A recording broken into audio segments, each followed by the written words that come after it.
बिस्मिल्लाहिर्रहमानिर्रहीम।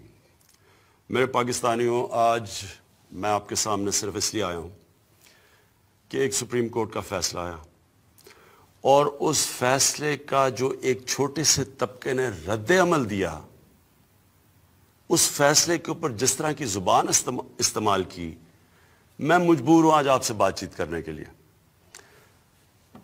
देखिए, पहले एक चीज़ समझ आए कि पाकिस्तान वो मुल्क है जो दुनिया की तारीख का वाहिद मुल्क है जो मदीना की रियासत के बाद इस्लाम के नाम पे बना है। इस्लाम के नाम पे बनने का मतलब यह है कि पाकिस्तान का कोई कानून कुरान और सुन्ना के खिलाफ नहीं जा सकता। तो जो जजेस ने फैसला दिया है वो आइन के मुताबिक दिया और पाकिस्तान का आइन कुरान और सुन्ना के ताबे है।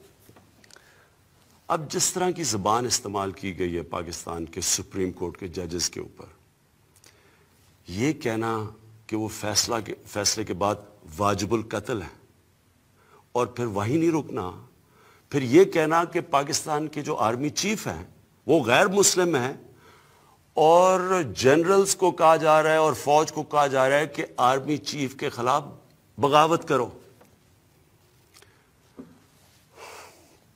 मैं पहले तो इधर से शुरू करता हूं, अपनी हुकूमत की पहले आपसे बात करता हूं। देखें, मैं बार बार ये कह बैठा हूं कि पाकिस्तान इंशाअल्लाह जब एक अजीम मुल्क बनेगा तो वो मदीना की जो रियासत के जो असूल थे उन पे चल के बनेगा। मेरा ये ईमान का हिस्सा है कि जब तक हम जिस मकसद के लिए पाकिस्तान बना था, इस्लामी फलाई रियासत, अगर हम वो नहीं बनाएंगे पाकिस्तान को तो इसका कोई मुस्तकबिल नहीं है। मैं ये भी समझता हूं कि इंसान का ईमान मुकम्मल ही नहीं जब तक नबी सल्लल्लाहु अलैहि वसल्लम से इंसान इश्क नहीं करता। हमने अमली तौर पे इस हुकूमत ने वो काम किया जो आज तक कभी किसी ने नहीं किया, किसी पाकिस्तान की हुकूमत ने नहीं किया। जब हॉलैंड के अंदर वो जो डच पार्लियामेंटेरियन था उसने हमारे नबी सल्लल्लाहु अलैहि वसल्लम की शान में गुस्ताखी की और वो खाके निकाले, तो वाहिद मुसलमान दुनिया में हमारा मुल्क था जिसने उनसे कंप्लेन किया, फॉरेन मिनिस्टर से बात की, उनके एम्बेसडर आर्मी चीफ के खिलाफ भी बगावत कर दो, लोगों को भी सड़कों पे निकाले, सड़कें भी बंद कर दे। जिसमें एक हुकूमत का क्या कसूर है इसमें? तो कौन सी हुकूमत चल सकती है ऐसे? कौन सा मुल्क चल सकता है? आगे हम इतने मुश्किल माशी बुरहान से निकल रहे हैं। मैं और मेरी जो कैबिनेट है, मैं आपको यह बताऊं कि हमने एक दिन की अभी तक छुट्टी नहीं ली। हम मुसलसल लगे हुए हैं कोशिश करने कि अपनी कौम को निकालें, अपना जो इस मुल्क में पिसा हुआ गरीब आदमी है उसके लिए हालात बेहतर करें।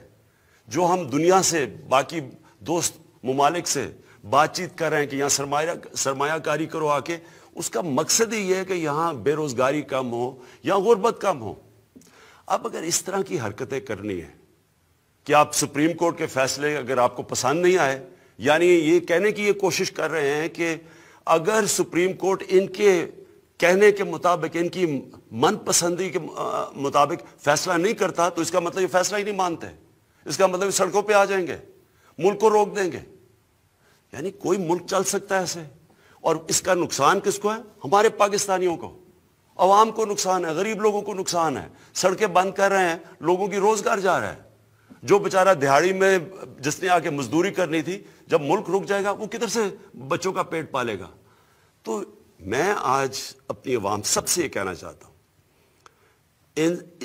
किसी सूरत आपने आपको उकसाने नहीं देना। ये कोई इस्लाम की खिदमत नहीं हो रही, ये मुल्क से दुश्मनी हो रही है। ये मुल्क दुश्मन अनासर इस तरह की बातें करते हैं कि जजेस को कत्ल कर दो और फौज में बगावत हो जाए। ये फौज ने हमें एक बड़ी मुश्किल जो जंग थी, दहशतगर्दी की जंग से हमें निकाला है। इन्होंने कुर्बानियां दी हुई हैं। आप जब कहेंगे कि फौज आर्मी चीफ के खिलाफ और झूठ बोल के कि वो मुसलमान नहीं है आर्मी चीफ, उनके ऊपर उकसाएंगे, नुकसान किसका है? फायदा किसका है? पाकिस्तान के दुश्मनों का है। तो मैं आज आप सबसे, अपनी अवाम से अपील कर रहा हूं, अपने मुल्क की खातिर जो ये اپنی سیاست چمکانے کے لیے آپ کو اکسا رہے ہیں. آپ نے ان کی باتوں میں نہیں آنا. یہ کوئی اسلام کی خدمت نہیں کر رہا ہے, یہ صرف اپنی ووٹ بینک بڑھا رہے ہیں. میں ان عناصر کو اپیل کرتا ہوں کہ ریاست سے نہ ٹکرانا. میں آپ کو یہ اپیل کرتا ہوں کہ اس ملک کی خاطر جو کہ مشکل برات سے نکل رہا ہے, اور اللہ کا شکر ہے آگے اچھا وقت آ رہا ہے, آپ اپنی سیاست چمکانے کے لیے, اپنے ووٹ بینک کے لیے اس ملک کو نقصان نہ پہنچائیں. اگر آپ یہ کریں گے, میں آپ کو یہ واضح کر دوں کہ ریاست اپنی ذمہ داری پوری کرے گی. لوگوں کی پراپرٹیز, لوگوں کی جان اور مال کی حفاظت کرے گی. ہم کوئی توڑ پھوڑ نہیں ہونے دیں گے, ہم کوئی ٹریفک نہیں رکنے دیں گے. میں آپ کو اپیل کرتا ہوں کہ ریاست کو ادھر تک نہ لے کے جائیں, وہ مجبور ہو جائیں ایکشن لینے کے لیے. پاکستان پائندہ باد.